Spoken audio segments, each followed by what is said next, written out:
and today I'm in the galleries of the Princeton University Art Museum. I have the pleasure of introducing Mitra Abbaspour, the Haskell Curator of Modern Contemporary Art, and Calvin Brown, Associate Curator of Princeton Drawings. So thank you both so much for walking through the galleries with me this morning. I'm wondering if you could start by giving a brief introduction to the show. Thanks for having us. We organized this exhibition to coincide with and to celebrate the 60th reunion of Frank Stella's graduation from Princeton University. With that in mind, we started to look back at a career of one of America's most celebrated and prolific and accomplished artists. And we started to, we wanted to really focus in on some aspect of that career that began skyrocketing almost immediately upon his graduation, that we could anchor back here in the university context. I'm wondering if you could speak about the decision to install Stella's print series along with their literary inspirations and the Princeton University Art Museum's collaboration with the University Libraries here on campus. So that's a very good question. I mean, I think that Stella's been a very well exhibited individual with lots of career retrospectives. I mean, one that just ended at the Whitney.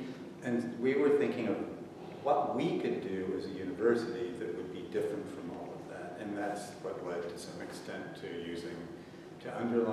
identifying these literary sources and realizing that we had the access to one of the great libraries in America, and felt that pairing the literary inspirations with the images prompted a kind of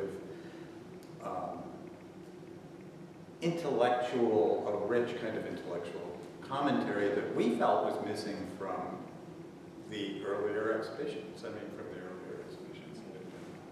And so we had that great opportunity, and luckily Stella has very specific sources that he quotes or refers to that kind of keep him on target as an artist, that kind of keep him focused on the goals that he's trying to get out of the paintings. And he always has had very specific titles, right from the beginning of the life paintings.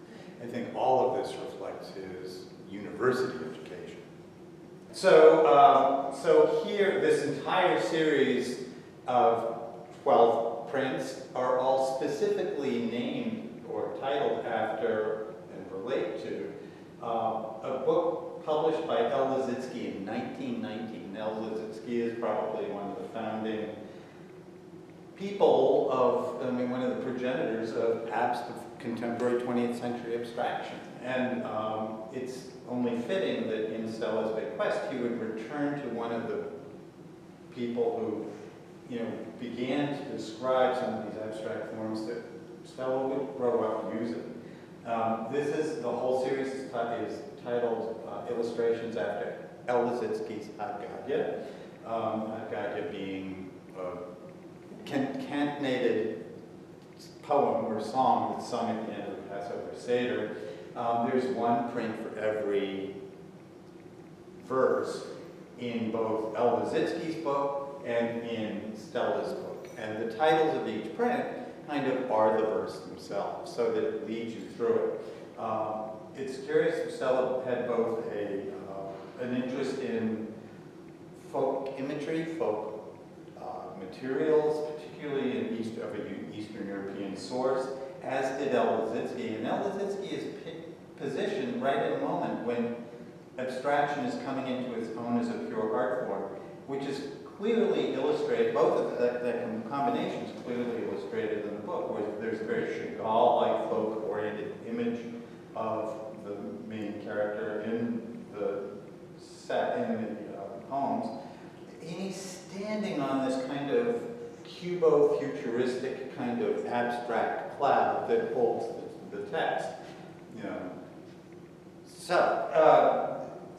Stella incorporates, these are obviously quite his own inventions, but he quotes, and by putting the books in the exhibition, you can see how he's taking small elements and putting it into his own discourse.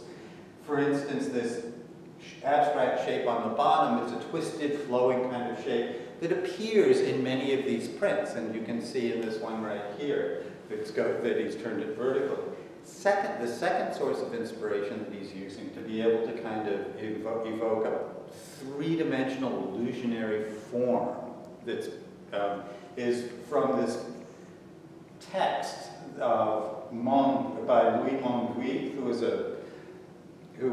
was an instructor at l'École des Beaux-Arts in the late 19th century, and he rendered this whole, he put together this portfolio of prints that taught stonecutters how to measure and cut geometric solids that would be used in the manufacturing or building of neoclassical architecture. Stella knows of this because of his friendship with, he was shown this with Richard Meyer, the architect, who was quite prominent at the time. And he literally quotes these sources, these geometric forms that can be seen in the prints. So it's a combination of these two quotations that he's putting together in his own compositions. So for the remaining 3 print series, you decided to include excerpts from all of the literary texts that are included in the exhibition. I'm wondering if you could explain your choice of extracts and whether there was something in particular in Stella's prints that reminded you of the text or vice versa. Well, as we started to consider these 4 series together, which are named after, each of which is named after not only a literary work, but a work of fiction, and a work of folk fiction that asks us a different type of fiction. So in the first gallery, it's named after a folk song sung at the end of traditionally sung at the end of a Passover Seder.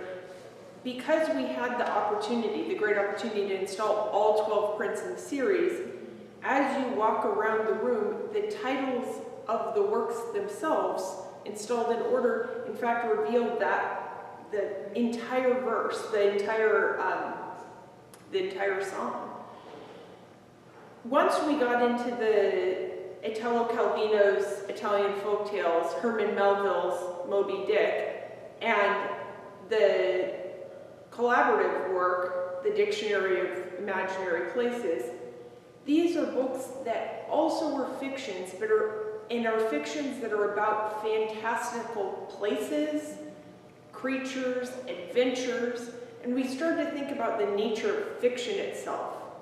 Fiction is, almost by definition, an abstraction in literature. It's something that tells us stories that haven't happened in real life, in history, but that asks us to go on an emotional journey, an experiential journey to imagine people, creatures, places with great investment in them, but no actual opportunity to confirm that relationship to reality. And so we thought there was something incredibly wonderful about the way that fiction has its own kind of composition, its own rhythm, its a pattern, and a way of evoking emotions and imagery in our mind's eye, much as Stella always spoke about, and many of the abstractionists spoke about wanting to do through their compositions. In addition to titling each series after a major literary work, Stella went so far as to title each individual work after a specific section, a specific verse or chapter from that literary work. And Calvin and I had this idea that it would be a way of drawing attention to the way that fiction asks of us many of the same things that abstract compositions ask of us, would be to take an excerpt of the prose straight from that chapter that corresponds to the work itself, much as the titles in the Haddadia series ask us to imagine a cat and a goat. And so here, for example, with the quarter deck, we chose a quote that reads, "Huzzah, huzzah," cried the seamen, as with swinging terraplans they hailed the act of nailing the gold to the mast. "It's a white whale, I say," resumed Ahab, as he threw down the top maul, a white whale. Skin your eyes for him, men. Look sharp for white water. If ye see but a bubble, sing out. And so one of the things we did was try to choose precisely a passage that asks you to look and to look closely and to imagine an action and adventure, a set of creatures interacting, and through that to create a loose but dynamic relationship between the idea of literature and specifically these literary works and the compositions that Stella was creating. Can you talk about the incredible range of innovations that Stella brought to the printmaking process? Sure, I'd love to, because that's an extraordinary part of this body of work. Stella does this, all of these prints, in cooperation and conjunction with master printers. And in this particular case, for all the Moby Dick prints, he is working with Ken Tyler of Tyler Graphics, who is easily one of the most innovative and ambitious sort of printmakers of the later part of the 20th century. Tyler and his crew were particularly good at experimenting with traditional techniques, kind of writ large, reimagined on a totally different scale. And he mixes together many different processes that hadn't formally been mixed together. Both of these prints are Moby Dick engravings. They are both essentially traditional intaglio processes. Intaglio being etching, aquatint, engraving, relief printing, everything done onto a thin metal plate. Where lines are scraped or cut or etched into a metal plate. And then he makes these enormous pieces of paper onto which it can be printed. In the earlier prints, the images were built up out of collage, the prints were built up out of collaged elements. Here, what he's changed, what they've decided to do to change the process, is to collage together the plates. This is a completely novel idea, but basically, instead of having one copper plate onto which the whole image is drawn, they make several separate plates that are all cut to shape, each plate done in a different kind of process. And they're all fit together like a jigsaw puzzle and put onto a plywood base and printed all at once. So that instead of collaging the prints, he's actually collaging the printing elements. And that allows for this disjunction between this is all one plate. This is, and this would be one plate. And you can see the divides. And that kind of allows for a novel floating kind of effect that is completely unique to these prints. And this is something that he will then carry out in the next two prints, well, in the later prints that he does, to spectacular effect. So to develop these prints, this is, Stella undergoes a certain working process that is really quite elaborate. So that the artist, to create a particular print like this, the artist develops a working collage on the wall of his studio. The collage itself is made up of lots of different elements that he's collected, printed elements that he's collected from over the years and that are kept at Tyler's studio. They reproduce various kinds of textures and patterns that he wants to weave together into a complex, dense image. And they include enlarged Ben-Day dots that are actually reproductions from earlier paintings. They also images of plastic construction, fencing, and this swirling kind of shape is made from digitally rendered renditions of photographs of smoke rings. Stella is a famous cigar smoker. He's an avid cigar smoker. And he devised, with Tyler, a kind of process where there was a black box in which he would blow smoke rings, and those smoke rings were photographed. And those photographs were rendered into lines digitally.